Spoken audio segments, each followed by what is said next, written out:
Oke, halo Ibu, selamat siang. Halo, selamat siang. Perkenalkan, saya Vanessa Togas dari Universitas Kelabat. Saya ingin mewawancarai Ibu dengan singkat mengenai pajak di perusahaan tempat Ibu bekerja sekarang ini. Sebelumnya, saya berterima kasih kepada Ibu atas kesempatan dan waktu yang sudah diberikan. Baiklah, tanpa berlama-lama lagi, izinkan saya untuk memulai wawancara ini. Untuk yang pertama, Oke, mungkin sebelumnya sudah kita mention ya, karena ada alasan-alasan konfidensial, terus ada harus minta approval dan segala macam. Jadi untuk kali ini untuk nama perusahaan, maaf saya nggak publish, mungkin kita bisa mention sebagai PT Amazing kali ya. oh ya. Tapi untuk untuk data perusahaan sendiri di balik layar lah nanti diinfokan. Mungkin Vanessa juga bisa publish untuk secara langsung, secara oral untuk bilang ke dosen pengampunya tentang nama perusahaannya kami. Saya juga makasih karena sudah dikasihkan kesempatan untuk boleh diinterview ya. Oke, saya izin share ya.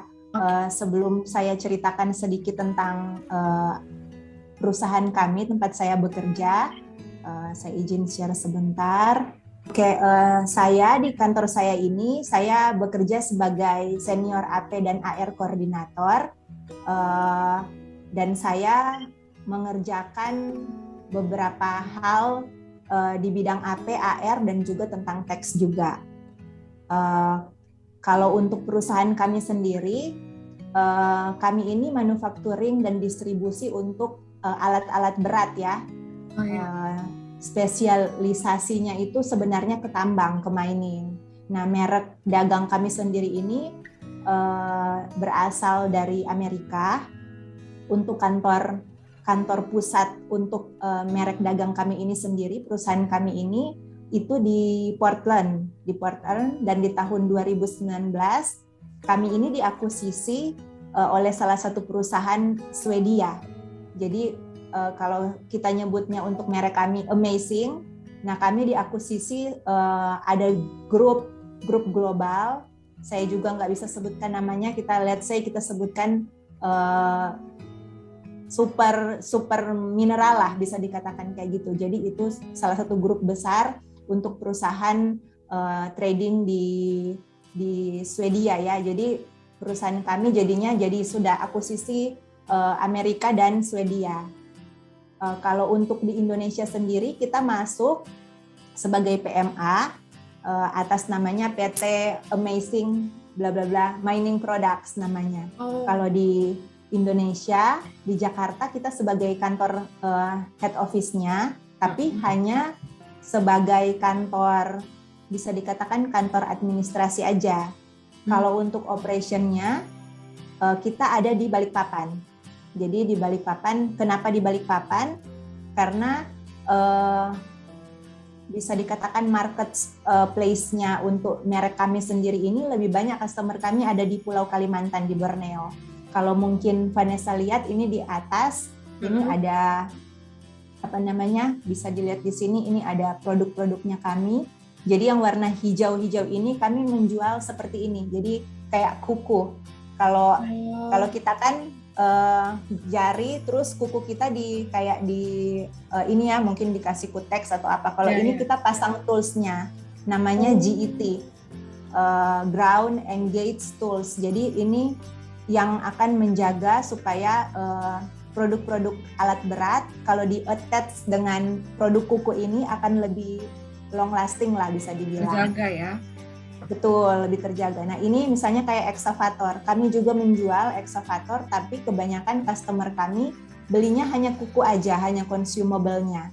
Ini yang warna-warna hijau, ini namanya kan bucket ya, yang warna merah, terus yang hijau dipasangin, ini kuku, agak susah nyebutinnya ya, kuku dari produk yang kami jual. Jadi biasanya bucket itu kalau yang lain mungkin bisa cuman 3 tahun atau 1 tahun sudah penyok. kalau dipasangin kukunya kami itu bisa sampai 7 tahun. Jadi kayak gitu.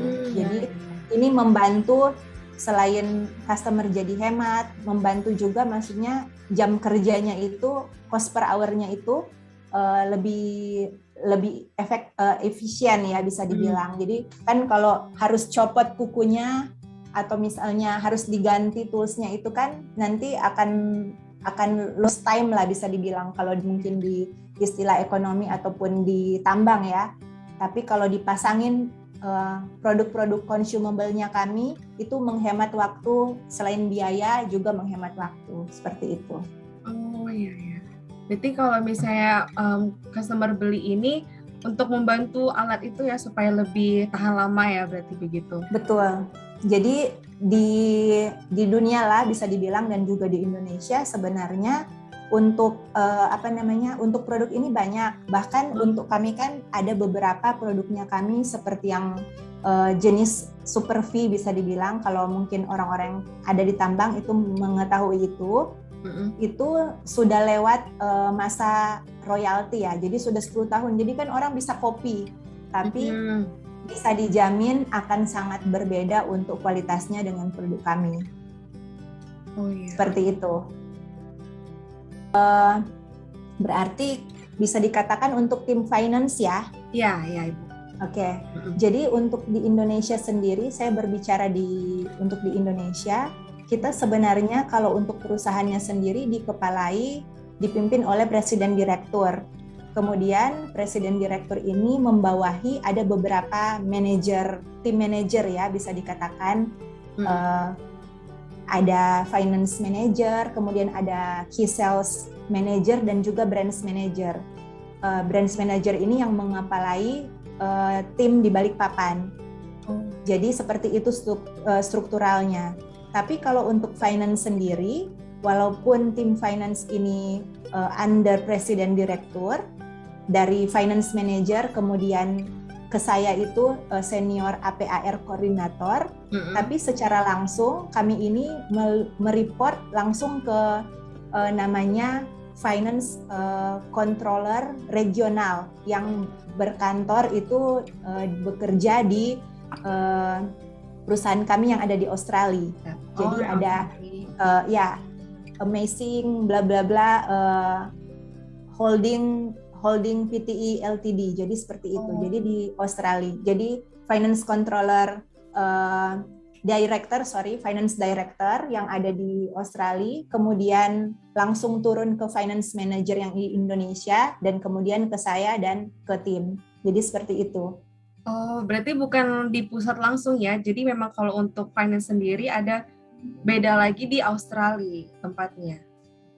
Nah, ada beberapa case. Kalau untuk case permintaan pembayaran, memang kami tetap nge-reportnya ke Australia, tapi untuk merilis payment ini yang merilis langsung ke Portland.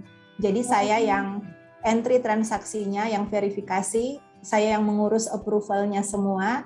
Kemudian setelah kita entry lewat ERP-nya, kami menggunakan Oracle. Nanti dari situ kami request langsung minta approval-nya ke Portland. Walaupun kami nge-reportnya ke Australia, jadi kayak gitu. Oh iya. Sedangkan untuk beberapa item kayak journaling atau segala macam, kita punya tim di Filipina. Jadi agak multikultur lah, dan maksudnya global lah kayak gitu. Jadi bisa ke US tergantung peruntukannya, bisa ke Filipina, bisa juga ke Australia kayak gitu. Oke, untuk pajak ya. Otomatis kita PPN sebagai wajib pajak yang taat kepada pemerintah ya. Terus kita juga menopang, bisa dikatakan kalau kita misalnya mentaati pajak, kita juga kan membantu infrastruktur negara kita supaya lebih kita juga yang merasakan kayak gitu. Jadi ada PPN, kemudian otomatis karena menyangkut karyawan, kita ada PPh 21 juga. Kemudian karena kami ini disupport oleh banyak third party, supplier bisa dikatakan atau vendor. Ada beberapa yang vendor mensupport misalnya untuk part atau segala macam, tapi ada juga lewat service. Jadi kami melaporkan PPh 23. Kemudian ada PPh 25 juga. Kemudian 4 ayat 2 karena kami PMA, jadi tidak boleh membeli properti, jadi sistemnya rental untuk kayak building kayak gitu ya. PPh 4 ayat 2, kemudian otomatis kita juga mereport SPT badan, jadi SPT tahunan. Oke. Oh ya, oke, makasih. Kalau di perusahaan kami, jadi sistemnya kan seperti yang awal saya info tadi ke Vanessa, kita mengentry datanya dulu lewat ERP Oracle, dan kita costing itu kita pasti punya GL ya, General Ledger Code-nya masing-masing untuk bisa di-costing ke berbagai variasi, bisa dikatakan alokasi biaya lah, seperti itu. Nanti pada setelah kita tutup buku, nah misalnya sekarang nih pas banget tanggal 31 Agustus, nanti mulai besok kita run, karena kami ngikutin jamnya Portland, jadi nanti tanggal 2 baru closing. Jadi besok masih ada kesempatan untuk mengentry. Jadi begitu ditarik semua data-data transaksinya akan keluar melalui kayak report seperti itu ya. Nah itu kemudian akan di reconcile dan kemudian akan dibuat dalam bentuk laporan. Kalau untuk sekarang rata-ratanya kita sudah menggunakan aplikasi yang dari Dirjen Pajak sudah mandatorikan lah bisa dikatakan. Jadi kita nge-report pajaknya seperti itu secara online. Kalau dulu ada beberapa pajak kami tuh yang masih bisa dikatakan masih manual. Tapi sekarang setelah pandemi otomatis pemerintah juga sudah langsung otomatis membuat harus mandatori menggunakan sistem e-tax ataupun sistem, ada beberapa juga vendor yang ditunjuk, vendor aplikasi yang ditunjuk untuk pelaporan pajak kayak gitu. Oh, berarti sebelum pandemi terjadi masih manual ya, setelah itu memakai sistem online, atau sebelumnya sudah pernah ada juga sistem online, cuman mungkin pas pandemi ini baru untuk lebih sering lagi menggunakan sistem online, atau seperti gimana? Baik banget ya pertanyaannya. Jadi kami menyesuaikan dengan Dirjen Pajak. Ada sistem yang dari dulunya itu memang sudah otomatis online, sudah melalui aplikasi. Tapi beberapa case ada yang pajaknya itu masih tetap secara manual kayak gitu. Tapi rata-ratanya sudah memang full sudah online. Seperti itu. Untuk kayak sekarang juga kayak PPh 23, kalau dulu memang secara online tapi sistemnya masih agak bisa dikatakan semi manual ya, tapi sekarang sudah harus pakai e-bukti potong ataupun ya sudah online lah. Jadi kita tidak perlu mengirimkan hard copy elektronik bukti potongnya ke ke vendor-vendor kita, jadi agak enak kayak gitu. Otomatis cuman ya, email aja. Iya. Kami email aja. Kalau kayak gini kan sudah menghemat cost juga ya, nggak perlu harus dikirimkan originalnya. Iya. Tapi kayak 4 ayat 2 itu masih lewat online juga, lewat aplikasi online, tapi kita masih mengeprint secara hard copy, secara manual. Seperti itu. Oke, selanjutnya. Oke, terima kasih. Kalau untuk pemeriksaan pajak, kita otomatis menunggu kalau misalnya ada surat dari kantor pajak ya. Jadi kalau misalnya sudah ada surat yang masuk, terus kita lihat amplopnya itu, amplop dari kantor pajak itu udah mulai kayak, wah ini apalagi ya, apalagi. Nah setelah kita menerima informasi itu, nanti kita siapkan tim kita dan harus segera untuk membalas, merespon. Dan kalau untuk pemeriksaan pajak, kami tidak mengerjakan secara sendiri, kami didampingi oleh konsultan pajak. Jadi kami menggunakan konsultan pajak juga. Tapi untuk pelaporan, semuanya dari tim kami sendiri. Tapi untuk pemeriksaan, kami didampingi. Oh, berarti Seperti hanya untuk konsultan pajak digunakan hanya untuk pemeriksaan ya, membantu pemeriksaan kalau ada surat panggilan dari pajak. Begitu. betul. Oke. Selain itu, ada satu hal lagi yang didampingi ataupun dikerjakan oleh konsultan pajak, yaitu transfer pricing. Oke, transfer. Ya, itu nanti berhubungan juga, ada juga berhubungan dengan perpajakan. Oke, selanjutnya. Sebenarnya kalau kita mentaati segala prosedur ya, tidak ada halangan. Tapi mungkin secara teknisnya, kalau misalnya server pajak misalnya down, kemudian sistem kalau kayak sekarang ini kan kita misalnya hari ini WFO, besok WFH. Jadi sometimes kalau kita menggunakan network dari luar, apalagi kami double security lah bisa dikatakan, selain kita nembak ke server pajak, kita untuk masuk ke aplikasi misalnya untuk membuat e-tax ataupun yang lain, itu kadang suka agak terkendala karena masalah jaringan. Beda ya kalau di kantor kan agak lebih lancar ya internetnya, terus aksesnya nggak banyak firewall. Kalau di rumah kendalanya seperti itu, jadi lebih ke kendala teknis aja. So far kalau misalnya untuk pelaporan, karena mungkin kami salah satu perusahaan yang taat pajak bisa saya katakan, bukan karena saya bekerja di sini terus saya melebih-lebihkan, tapi lebih arahnya tidak ada masalah sih, hanya lebih ke arah masalah teknis doang. Berarti kalau misalnya ada masalah teknis seperti itu, itunya akan ditunda lagi atau hanya bisa dikerjakan di kantor saja atau bagaimana? Oke, ini good point ya. Kadang masalah teknis ini walaupun kita di kantor entah kenapa kadang suka ada kendala juga. Mungkin karena wajib pajak negara kita ini banyak ya, jadi mungkin pada saat mengakses kebanyakan itu mungkin kayak bisa dibilang nge-lag ya, atau misalnya error kayak itu, nggak bisa di-run reportnya seperti itu. Jadi ya memang harus penuh dengan kesabaran, diulang lagi. Sometimes kita malah nge-reportnya mungkin udah agak malam, jadi lawan yang sama-sama nge-report itu nggak banyak kayak gitu. Tapi kami selalu membuat report itu kan nggak yang kayak misalnya besok udah deadline, baru sekarang kita mau posting kayak gitu, enggak. Jadi so far walaupun ada kendala-kendala seperti itu, selalu tidak delay lah dari tanggal yang ditentukan oleh pemerintah untuk melaporkan pajak seperti itu.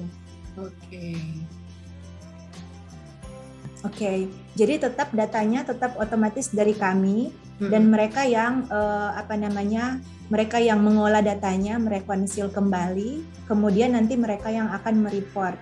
Nah, kenapa kami menggunakan beberapa bisa dikatakan pendampingan lah ya, pendampingan oleh konsultan pajak, karena memang ada beberapa hal yang memang lebih baiknya, maksudnya tenaga ahli yang sudah terbiasa, maksudnya berhubungan selain dengan pemerintah yang sudah terbiasa mengolah data-data seperti ini. Jadi kami menggunakan pendampingan konsultan pajak. Oke, saya kasih case ini ya, bisa dibilang pengalaman hidup lah misalnya ya. Saya ini sebenarnya bukan lulusan accounting ataupun lulusan tax. Saya hanya di bidang manajemen. Dan awal saya bekerja itu saya sebenarnya background-nya itu lebih ke sekretaris ya, bisa dikatakan seperti itu. Nah, kemudian lama-lama terjun, akhirnya saya cemplung lah di dunia accounting, bisa dikatakan kayak gitu ya. Yang saya rasakan, kalau mungkin memang saya awalnya memang mengambil langsung accounting ataupun murni tax, jadi akan lebih mudah untuk memahami pada saat kita terjun langsung pada saat misalnya pemeriksaan pajak ataupun jurnal-jurnal ya, lebih mudah memahami. Jadi beruntunglah kayak teman-teman mungkin yang sudah mengambil majornya memang langsung accounting ataupun langsung ke tax, karena secara theoretical base-nya itu sudah dapat ya. Jadi pada saat misalnya terjun di dunia kerja, oh ternyata hubungannya seperti ini, ternyata relatednya kayak gini. Kendalanya kalau kayak kami hanya punya kayak common sense lah, ataupun hanya punya pengetahuan yang umum, nanti di dunia kerja memang sih baik karena otomatis kita aplikatif ya, belajar. Tapi kalau mereka yang memiliki pengetahuan pajak yang baik, selain dia langsung memahami teorinya, itu akan lebih mudah untuk langsung mensinkronkan dengan aplikatif pekerjaannya. Seperti itu kali ya. Iya. Dan memang kan untuk kayak di Indonesia sendiri, Menteri Keuangan aja dan juga Presiden kita kan mematok ya, misalnya pajak yang harus dikumpulkan sekian. Kemudian juga untuk setiap pengusaha-pengusaha kena pajak juga di encourage untuk memang stick ya, kalau misalnya ini laporlah pajaknya kayak gitu. Nah itu kan perlu bisa dikatakan pergerakan massal. Jadi kalau misalnya kita tidak sama-sama bekerja sama, terus manusia-manusianya ini tidak punya kesadaran pajak, agak lebih susah ya. Kemudian kalau yang kayak teman-teman yang memang sudah memiliki pengetahuan pajak yang baik, otomatis dia akan lebih mudah untuk memahami untuk memang harus taat pajak, memang harus pajaknya dihitung seperti ini. Jadi enggak yang kayak ribet kayak gitu. Sangat-sangat penting itu memang pengetahuan pajak. Oke. Sudah tidak ada pertanyaan lagi, dan terima kasih atas kesempatan dan juga atas waktu yang telah diberikan. Terima kasih atas semua pertanyaan-pertanyaan yang sudah Ibu jawab. Sudah membantu ya. Sangat-sangat membantu Ibu. Terima kasih banyak. Kita akan foto bersama dulu. Oke, sekali lagi. 1, 2, 3. Oke, terima kasih atas waktu yang sudah diluangkan kepada saya. Sama-sama Vanessa, sehat selalu, sukses selalu ya. Ya, Ibu juga sehat. Salam untuk dosen pengampunya juga. Oke, siap Ibu.